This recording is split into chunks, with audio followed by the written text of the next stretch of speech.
Hey, what is up guys? GuitarRock here. Welcome back to another counter-side video. Alright, so today's video, I know I'm a bit late to this, alright? So I do apologize in advance. You know, for the past couple of days, you can't blame me, alright? I was excited. There's this new chibi game on the block and I'm a chibi lover myself, so I got distracted a little bit. So therefore, I've been playing a little bit too much of the chibi game.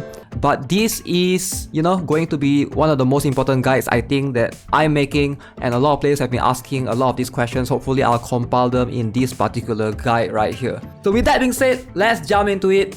The most important guide, and hopefully help you guys to prevent some of these mistakes.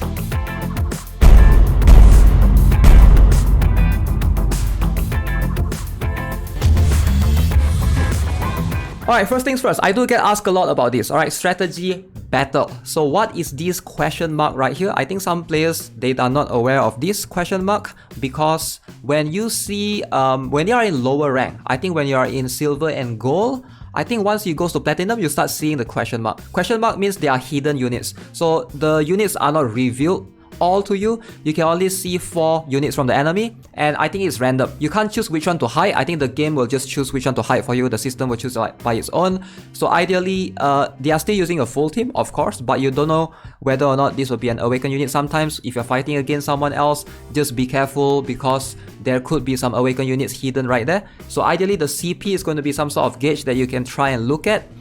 This is much more of a challenge for the higher rankers in the strategy battle.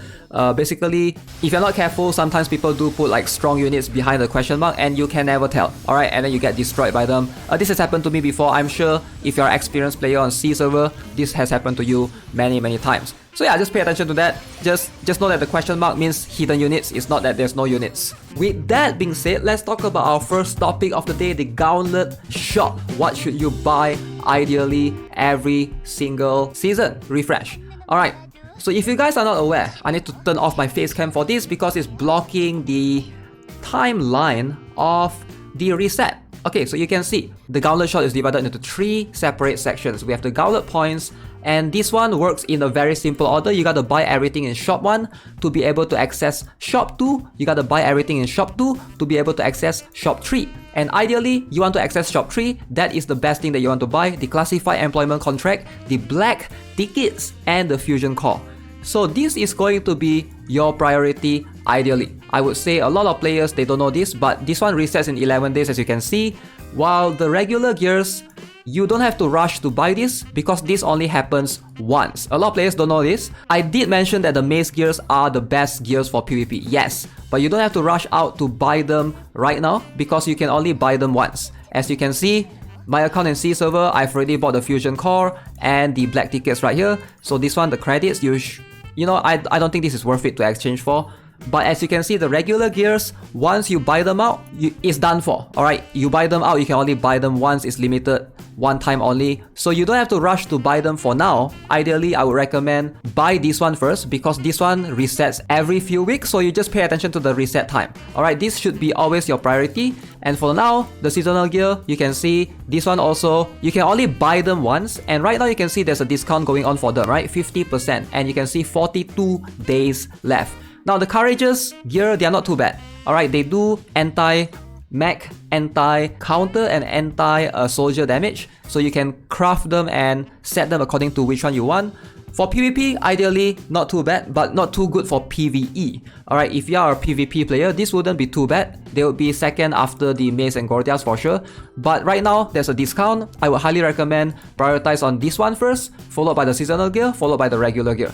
Now, of course, the thing is with seasonal gear, same applies. You can only buy them once, and their discount do come back. Like right now you can see Courageous season is back on C server, but since I've already purchased it last time, you know, I can only buy them once. So it's something that you purchase once, they do not reset ever. So don't assume that the gears reset. So always prioritize on this one, the Gauntlet Points, so that you can always buy the Employment Contract, the Black Tickets every few weeks, and the Fusion Core as well. This is going to be the best thing for you to get as a free-to-play. By the way, moving on to the next point that I have. is going to be the pulls. Alright, so this is something that I see a lot of players they make the mistake of. So if you guys aren't aware yet, I probably have mentioned this before in the previous video. So there's two types of currency to pull. Number one, this particular one for the regular SSR. The regular SSR is going to use the blue tickets. Now the blue tickets, you ideally, the best advice that I can give you guys for free to play is to save up to 150, which is the PT, right? Because the PT does not carry over. So let's say if I have 149 pulls, I pull for Sigma, and let's say I don't get Sigma, the 149 pulls, once the banner goes away, poof, it disappears into thin air, it doesn't carry over to the next banner. Sad thing, you're gonna cry for days if that happens to you. But the black tickets, however, is a little bit different. Black tickets, they do carry over across Awakened banners. So that's where you want to be careful, because some people pull for Awakened Yumina. This is something that I need you guys to be very, very careful. I know some people, some of you guys, you just have to itch. You want to pull because your hands are itchy.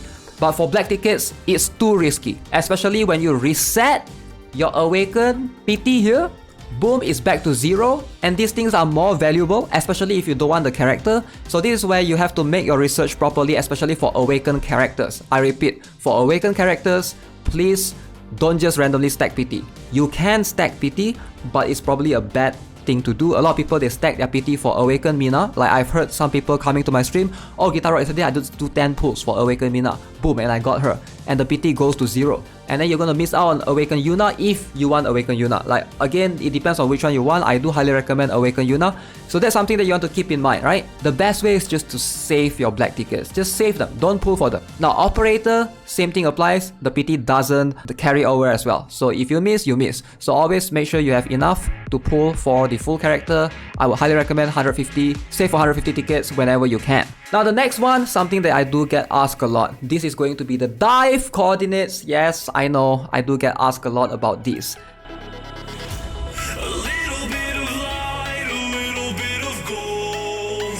Now what about the dive coordinates? Something that you want to be aware of is the dive right now, right? So if you guys are not aware, there's this thing called the reset coordinate that's given out to you for free, right? So once you finish the dive, right now the max is up to 45, right? So once you reach 45, ideally you want to reset the coordinate because it's going to give you the maximum amount of rewards all over again. Now, can you save this for the time being?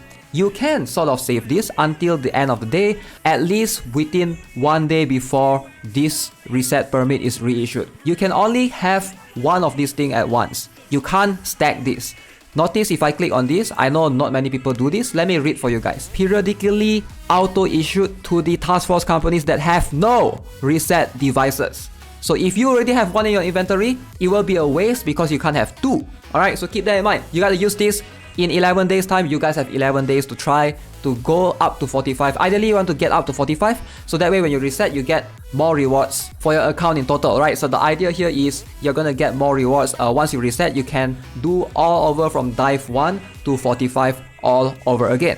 Just know that you cannot have more than one reset coordinate at a time. Also, one thing to be aware of, right now you might think that you are getting this dive coordinate every month, but it's not every month. I think because global players start out with one that's given out to you somewhat in the same time. This is on my C server account. You can see it's the same timeline with the global server.